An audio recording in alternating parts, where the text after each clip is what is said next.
Hello, नमस्कार सभी को। देखिए आज का अपना पहला क्वेश्चन।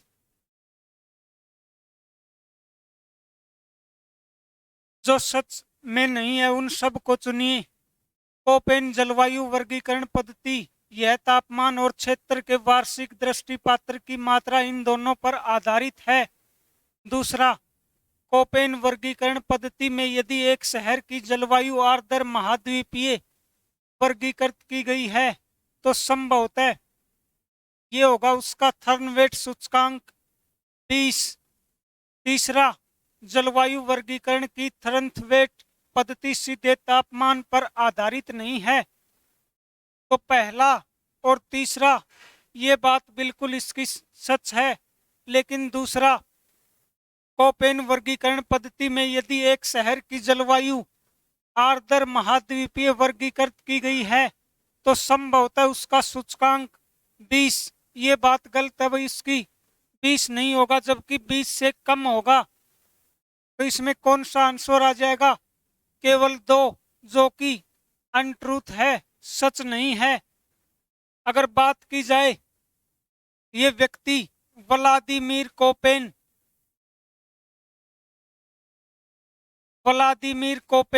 कौन था ये व्यक्ति? इसने हरियाणा की जलवायु को 4 भागों में विभाजित किया था। किसने? व्लादिमीर कोपेन, जिसने हरियाणा की जलवायु को 4 भागों में विभाजित किया था। पहली थी आर्द्रता, दूसरी उपोष्ण, तीसरी शुष्क और चौथा लास्ट नमी या इसका दूसरा नाम स्टेपी। डॉक्टर व्लादिमीर कोपेन के अनुसार हरियाणा की जलवायु को 4 भागों में विभाजित किया गया था: आर्द्रता, उपोष्ण, शुष्क, नमी व स्टेपी। अगर आर्द्रता की बात की जाए तो कौन सी भूमि या जलवायु क्षेत्र था जिसमें सदा नमी बनी रहती है? आर्द्रता, सदा नमी बनी रहने वाली जलवायु आर्द्रता। उपोष्ण, कुछ समय के लिए नमी या उष्मा की मात्रा, कुछ समय के लिए उष्मा की मात्रा या कुछ समय के लिए नमी। शुष्क, ज्यादातर समय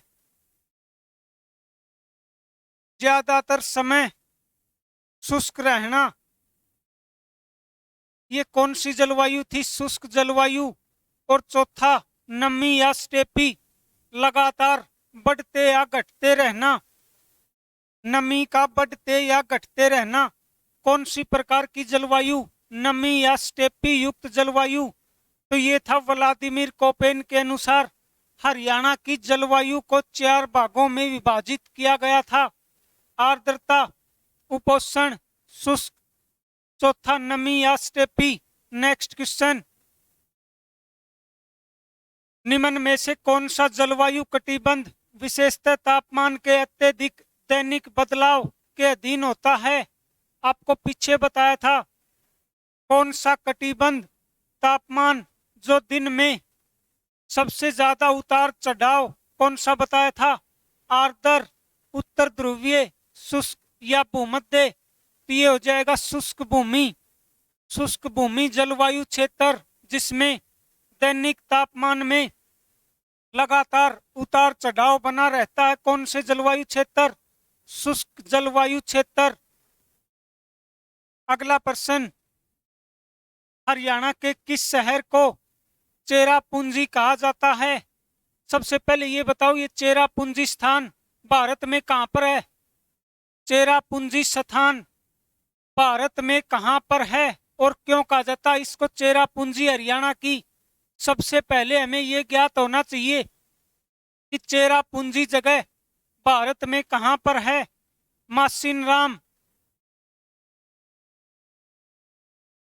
मासिनराम कौन से स्टेट में? मेघालय। ये वो जगह है पूरे भारत देश की जहां पर सबसे ज्यादा वर्षा होती है? मासिनराम, गारो, खासी और जयंतिया की पहाड़ियां। गारो, खासी और जयंती की पहाड़ियां, इनमें सबसे ज्यादा बारिश और ये इन्हीं पहाड़ियों के बीच में है। कौन सा? मासिनराम, जिला मेघालय। इसलिए इसको चेरापूंजी, अगर एग्जैक्ट जगह पूछ ली जाए तो चेरापूंजी। मासिनराम में एक जगह चेरापूंजी। तो इसने ये बात पूछी कि हरियाणा में सबसे ज्यादा बारिश होने के कारण कौन से स्थान को हरियाणा की चेरापूंजी का नाम दिया गया?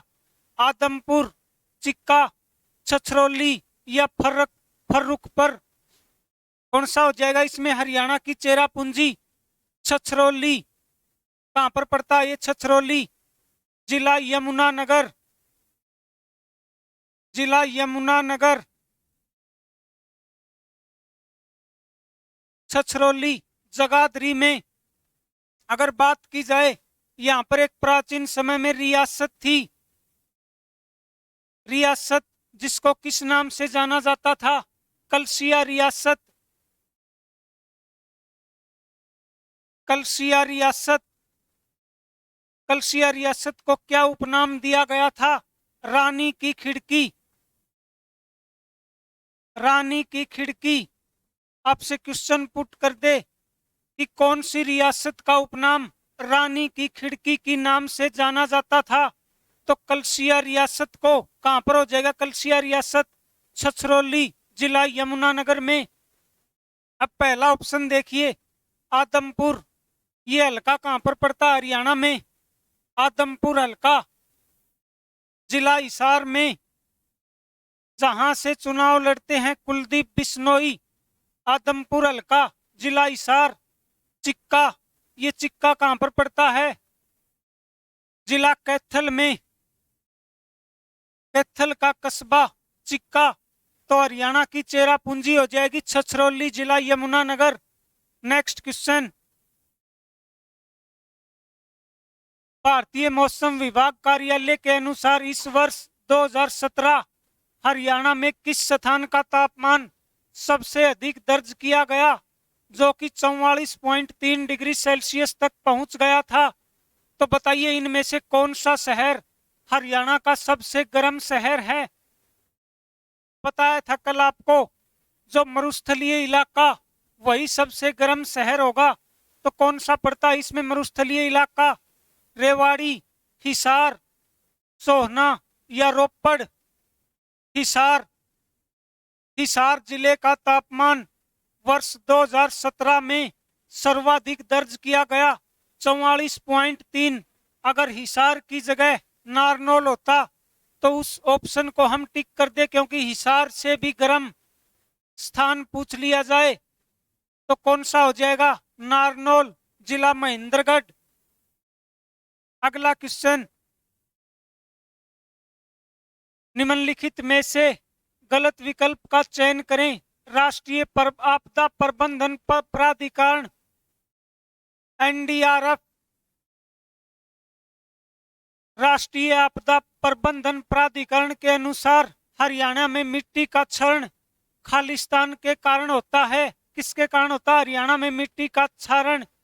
तटीय चट्टानों से ज्वार की तेज तेज लहर के कारण, निचली पहाड़ियों और पर्वत श्रृंखलाओं में गिरने वाला पानी, मुख्यतः रेतीले और शुष्क बेल्ट क्षेत्रों में हवा क्षारीयता, लवणता या फिर जलानुवेधन? तो इसका ऑप्शन हो जाएगा पहला ऑप्शन, जिसके कारण हरियाणा में मिट्टी का क्षरण होता है। किसके कारण? तटीय चट्टानों से ज्वार की तेज लहरों के टकराव के कारण हरियाणा में मिट्टी का क्षरण सर्वाधिक होता है। इसके कारण तटीय चट्टानों से ज्वार की तेज लहरों के टकराव के कारण। अगला क्वेश्चन, हरियाणा में पहाड़ी क्षेत्र की मिट्टी, कौन सी मिट्टी पाई जाती है? पहाड़ी क्षेत्र या फिर हम बोलें इसको शिवालिक क्षेत्र।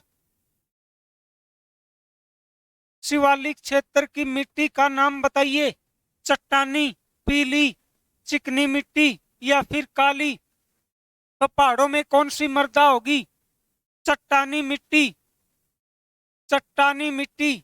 अगर आपसे पूछ ले, दिल्ली पुलिस 2018 में एक क्वेश्चन पुट किया था, चट्टानों का अध्ययन,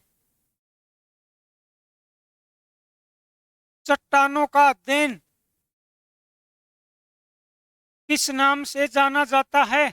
चट्टानों का अध्ययन पेट्रोलॉजी। चट्टानों का अध्ययन आपसे पूछ लिया जाए तो कौन सा अध्ययन होता है चट्टानों का?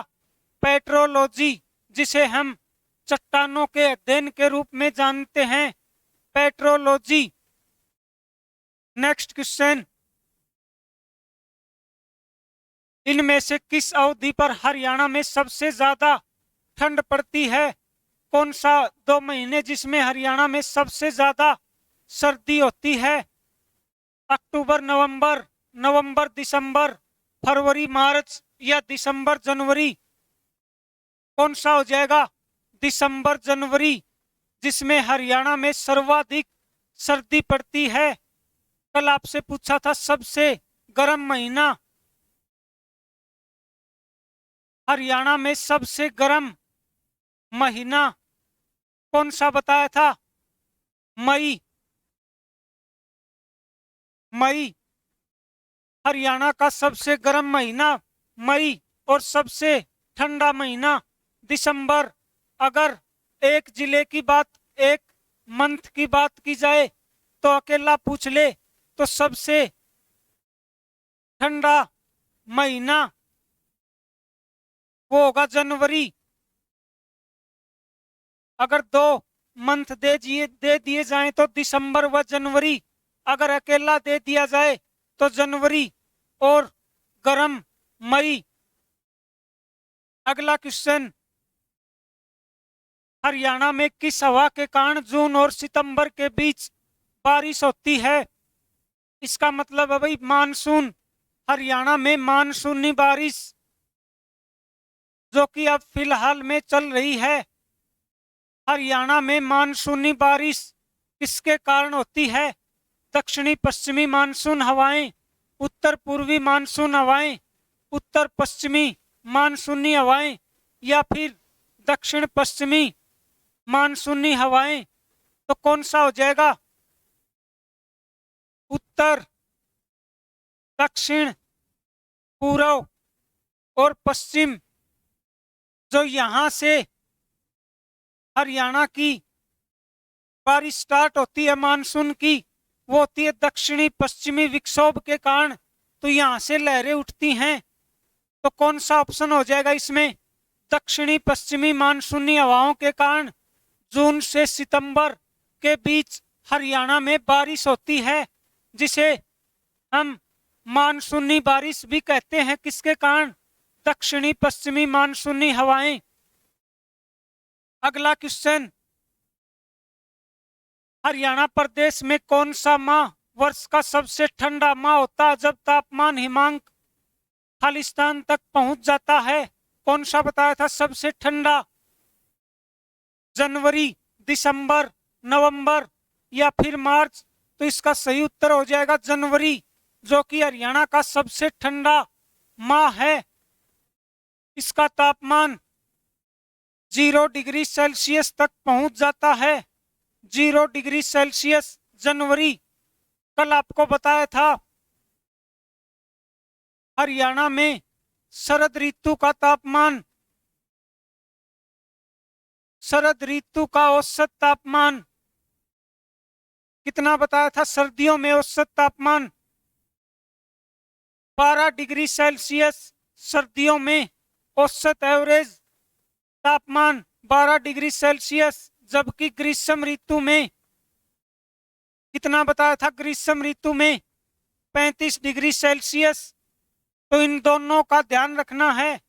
अगर ग्रीष्म ऋतु का पूछ लिया जाए औसत तापमान तो 35 डिग्री सेल्सियस, और शरद ऋतु या सर्दियों में औसत तापमान 12 डिग्री सेल्सियस।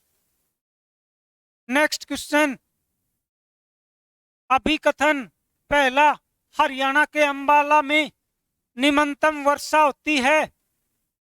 दूसरा, यह शिवालिक पहाड़ियों से घिरा हुआ है। तो इसने पूछा कि इसमें से कौन सा कथन गलत या सही है। पहला, हरियाणा के अंबाला में निम्नतम बारिश होती है, क्या ये बात सही है इसकी? नहीं है भाई, इसकी ये बात सही। आपको बताया था कि हरियाणा के अंबाला जिले में सर्वाधिक वर्षा होती है, तो ये गलत हो जाएगा। दूसरा बोलता है यह शिवालिक पहाड़ियों से घिरा हुआ है, ये बात इसकी बिल्कुल सही है। अंबाला जिला शिवालिक पहाड़ियों से घिरा हुआ है, जबकि हरियाणा के अंबाला जिले में सर्वाधिक वर्षा दर्ज की जाती है। तो कौन सा ऑप्शन हो जाएगा इसमें? एक गलत है किंतु दो सही है। चौथा ऑप्शन, पहला गलत और दूसरा सही। नेक्स्ट क्वेश्चन, देश के निम्नलिखित में से किस कृषि जलवायु क्षेत्र में हरियाणा आता है? इनमें से कौन सा क्षेत्र है जिसमें हरियाणा की जलवायु आती है? पार गांगे मैदानी क्षेत्र, उच्च गांगे मैदानी क्षेत्र, निम्न गांगे मैदानी क्षेत्र, या उपरोक्त में से कोई नहीं। तो इसका ऑप्शन हो जाएगा पहला, पार गंगा मैदानी क्षेत्र, मतलब जो गंगा का पार का मैदान, गंगा पार का मैदान।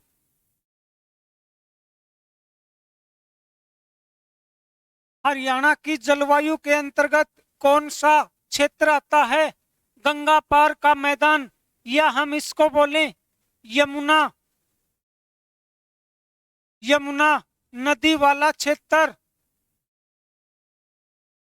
यमुना नदी वाला क्षेत्र, क्योंकि गंगा सबसे बड़ी सहायक नदी कौन सी हो जाएगी? गंगा की सबसे बड़ी सहायक नदी यमुना।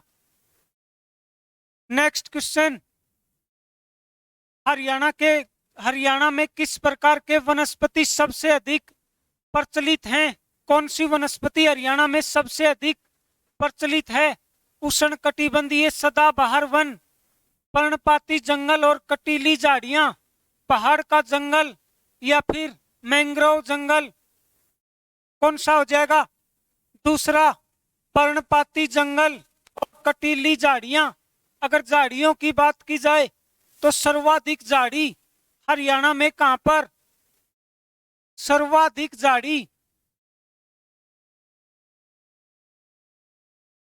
वाला जिला कौन सा हो जाएगा? जिला गुरुग्राम। सर्वाधिक झाड़ियों वाला जिला जिला गुरुग्राम, और न्यूनतम झाड़ियों वाला जिला, न्यूनतम झाड़ी कहां पर? जिला जींद, हार्ट ऑफ हरियाणा, दुग्ध नगरी जिला जींद। तो कौन से वनस्पति के अंतर्गत हरियाणा आता है? पर्णपाती जंगल और कटीली झाड़ियां। ऑप्शन, ये मैंग्रोव जंगल। सुंदरवन डेल्टा का नाम सुना क्या आपने? मैंग्रोव, सबसे ज्यादा मैंग्रोव कहां पर?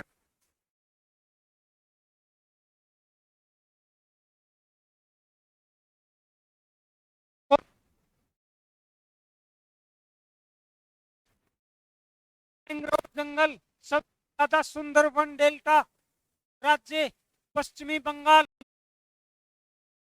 देखिए भाई कि अगला क्वेश्चन, शुष्क जलवायु क्षेत्र पंजाब व हरियाणा में अत्यधिक सिंचाई से मृदा की सबसे ऊपरी परत पर लवणता आक्षेपित हो जाती है। ऐसे मामलों में मृदा की लवणता की समस्या को दूर करने के लिए कृषकों को निम्नलिखित में से कौन से लवणों को शामिल करने की सलाह दी जाती है? क्या मिलाया जाता मृदा की लवणता को दूर करने के लिए? आपको साइंस वाले टीचर ने बताया था, मृदा की लवणता को दूर करने के लिए कृषकों को किसकी सलाह दी जाती है? जिप्सम। मृदा की लवणता को दूर करने के लिए क्या मिलाया जाता? Gypsum, POP, plaster of Paris. Plaster of Paris में किसका मिश्रण होता है? जिप्सम का। तो मृदा की लवणता को दूर करने के लिए क्या मिलाया जाता है उसमें, या क्या डाली जाती है भूमि में, जिप्सम। नेक्स्ट क्वेश्चन, निम्नलिखित में से कौन सी नदी हरियाणा से होकर नहीं बहती है? कौन सी नदी है इनमें से? घग्गर, साहिबी, महानदी या दोहन? कौन सी हो जाएगी? ये पढ़ा क्या आपने कभी महानदी के बारे में? क्या हरियाणा में इसका बहाव क्षेत्र है? महानदी ये हरियाणा में बिल्कुल भी नहीं बहती है। तो कहां पर बहती है ये महानदी? उड़ीसा, उड़ीसा स्टेट में इसका बहाव क्षेत्र। महानदी पर एक प्रसिद्ध बांध जिसका नाम हीराकुंड बांध। हीराकुंड बांध कौन सी नदी पर स्थित है? महानदी स्टेट उड़ीसा, और कुछ हिस्सा इसका छत्तीसगढ़ में, मेनली उड़ीसा में, और कुछ हिस्सा इसका बहाव क्षेत्र छत्तीसगढ़। प्रमुख बांध हीराकुंड बांध। एक क्वेश्चन आता है इस पर महानदी कि Rajiv Gandhi thermal power plant से कोयला कहां से उत्पादित किया जाता है? हरियाणा में Rajiv Gandhi thermal super thermal power plant कहां पर? खेतड़ गांव जिला हिसार। वो कौन सी नदी से अपना कोयला उत्पादित करता है? महानदी कोल लिमिटेड से अपना कोयला उत्पादन करता है। कौन सा?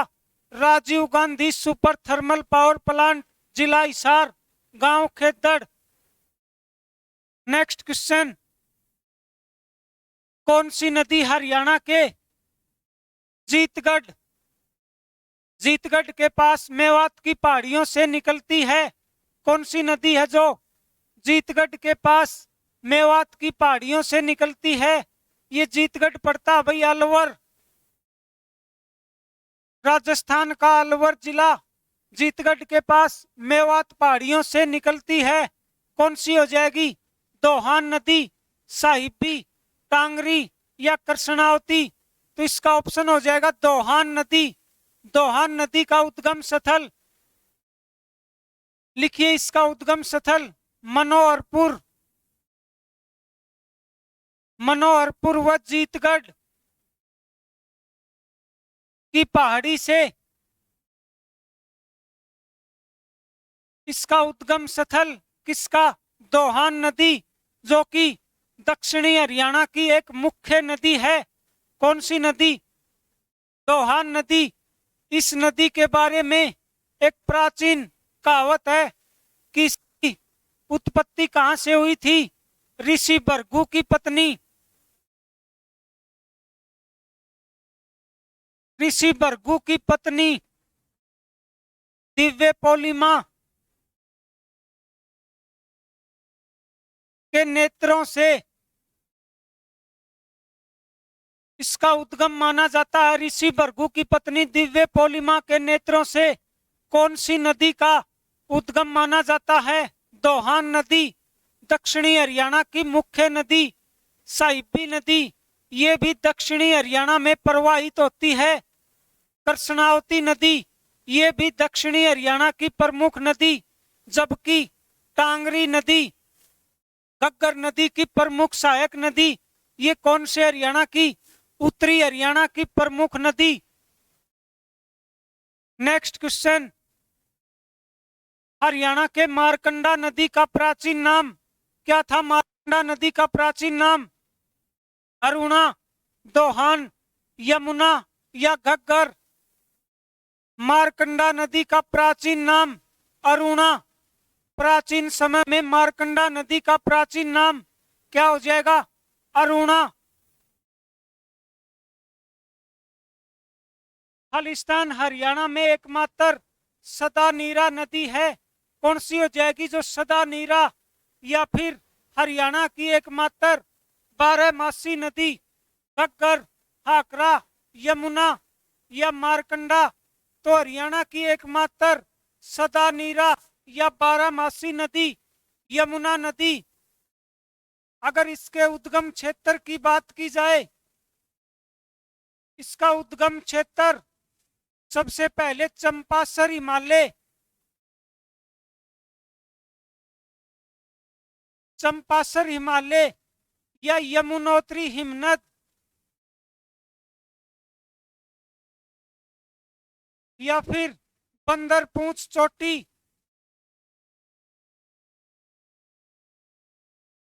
तीनों जगह कहां पर? उत्तराखंड। अगर आपसे यमुना नदी का उद्गम क्षेत्र लिया जाए, या तो देगा आपको चंपासर हिमालय या यमुनोत्री हिमनद या फिर बंदरपूंछ चोटी। तो यमुना नदी का उद्गम क्षेत्र इनमें से आपको कौन सा भी दे सकता है, तो उनमें से एक को टिक करना है। अगर यमुना नदी हरियाणा व उत्तर प्रदेश के मध्य कितनी,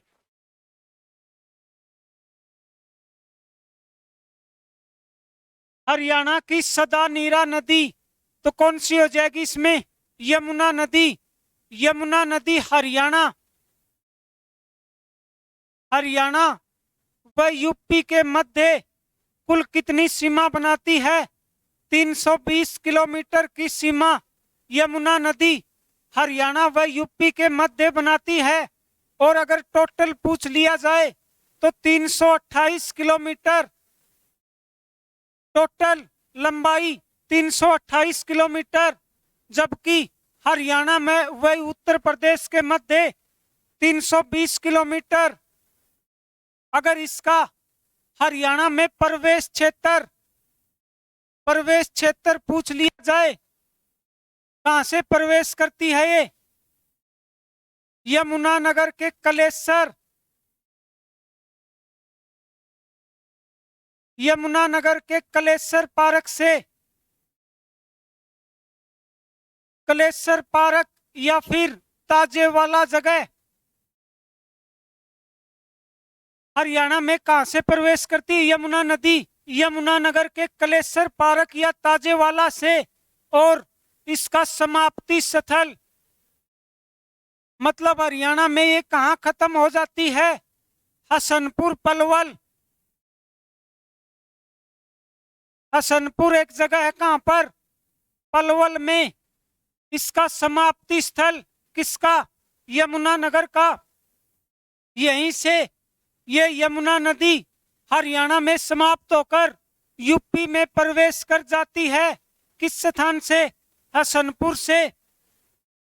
नेक्स्ट क्वेश्चन, निम्नलिखित में से हरियाणा में कौन सी घग्गर नदी की एक सहायक नदी है? कौन सी हो जाएगी इनमें से? घग्गर नदी की सहायक नदी चोटांग, सरस्वती, अरुणा या फिर नजफगढ़। ये हो जाएगी चोटांग नदी। चोटांग नदी घग्गर नदी की सहायक नदी। घग्गर नदी की सहायक नदी कौन सी? चोटांग नदी। अगर पूछ लिया जाए चोटांग नदी का वैदिक कालीन नाम, वैदिक कालीन नाम, चोटांग नदी का वैदिक कालीन नाम क्या था? इसका नाम द्रसदवती। द्रसदवती नदी किसका वैदिक कालीन नाम था? चोटांग नदी का। कौन सी सभ्यता इस नदी के किनारे फली फूली थी? सीसवाल सभ्यता। सीसवाल सभ्यता कहां पर है? सीसवाल सभ्यता जिला हिसार में। अगर आपसे पूछ ले कि सीसवाल सभ्यता कौन सी नदी के किनारे पर फली फूली थी, तो वो हो जाएगा चोटांग नदी। लेकिन उस समय इसका चोटांग नाम नहीं था, तो क्या नाम था इसका? द्रसदवती नदी। तो ध्यान रखना, इसका वैदिक कालीन नाम द्रसदवती नदी। नेक्स्ट क्वेश्चन, यमुना नदी हरियाणा में निम्नलिखित में से किस भौगोलिक अवस्थितियों में प्रविष्ट होती है? मतलब कहां से प्रवेश करती है यमुना नदी हरियाणा में? ताजेवाला, हथीनी कुंड, कलेसर या चंपासर, तो दोनों दे दिए इसका, ताजेवाला भी और कलेसर भी। लेकिन ये कलेसर अभ्यारण्य में प्रवेश करती है और उसी में एक जगह है ताजेवाला जो कि इसके बाद में आती है। तो हम इस ऑप्शन को टिक करेंगे कि यमुना नदी हरियाणा में कहां से प्रवेश करेगी। कलेसर नेशनल पार्क, जिला यमुनानगर। नेक्स्ट क्वेश्चन, हरियाणा में इंदौरी नदी का उद्गम क्षेत्र किसके निकट है? इंदौरी नदी का उद्गम क्षेत्र, पहले तो इस बात का ध्यान रखना कि दक्षिणी हरियाणा की नदी, दक्षिणी हरियाणा की नदी कौन कौन सी नदी हो जाएंगी दक्षिणी हरियाणा की, वो नोट करिए पहले। दोहान, साहिबी, कृष्णावती,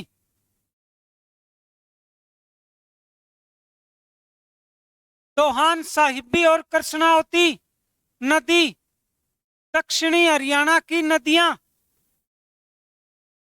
जो कि मेनली पूछी जाती हैं, दोहान, साहिबी और कृष्णावती, और चौथी इंदौरी। ये चार नदियां जो कि दक्षिणी हरियाणा की मुख्य नदियां हैं। तो इसने पूछा कि भी इंदौरी नदी का उद्गम किसके निकट है? कुणाल, मेवात की पहाड़ी, शिवालिक की पहाड़ी, कैथल। अब आपको पता है कि शिवालिक की पहाड़ियां क्या दक्षिणी हरियाणा में हैं? नहीं है भाई, उत्तरी हरियाणा में। तो ये ऑप्शन बिल्कुल कट। कुणाल कहां पर है? ये जगह कुणाल फतेहाबाद में। तो यहां से भी इसका उद्गम स्थल नहीं हो सकता। कैथल, कैथल भी दक्षिणी हरियाणा में नहीं पड़ता। तो बच गया कौन सा? मेवात की पहाड़ियों से इसका उद्गम क्षेत्र। अगर एग्जैक्ट जगह पूछ ली जाए तो उस जगह का नाम है नीम का थाना। नीम का थाना, जिला कहां पर? सिक्कर, राजस्थान। या फिर आपको ये न देकर एक ऑप्शन और दे देगा, जयपुर की पहाड़ियों के निकट। जयपुर की पहाड़ियों के निकट यही स्थान पड़ता, नीम का थाना।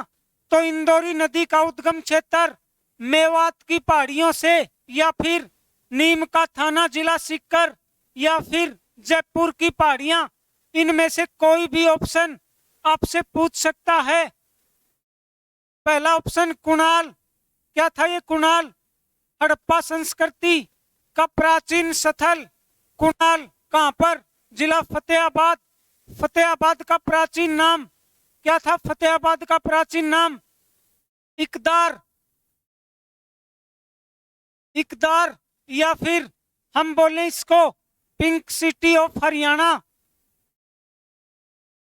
पिंक सिटी ऑफ हरियाणा कौन सा?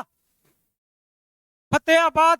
केसरिया नगरी कौन सी बताई थी? केसरिया नगरी।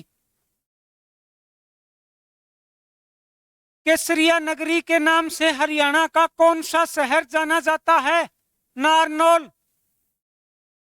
नारनौल शहर केसरिया नगरी के रूप में जाना जाता है। नेक्स्ट क्वेश्चन, निम्नलिखित में से कौन सी नदी हरियाणा से होकर नहीं बहती है? कौन सी बताई थी इनमें? वही क्वेश्चन रिपीट। महानदी नदी हरियाणा में प्रवाहित नहीं होती है। कहां पर? उड़ीसा स्टेट में। और इस पर एक प्रमुख बांध हीराकुंड बांध। नेक्स्ट क्वेश्चन, तो आज की हमारी क्लास यहीं पर समाप्त होती है। कल की क्लास में हम हरियाणा सामान्य ज्ञान के और कुछ नए क्वेश्चन आपके सामने लेकर आएंगे। Thank you.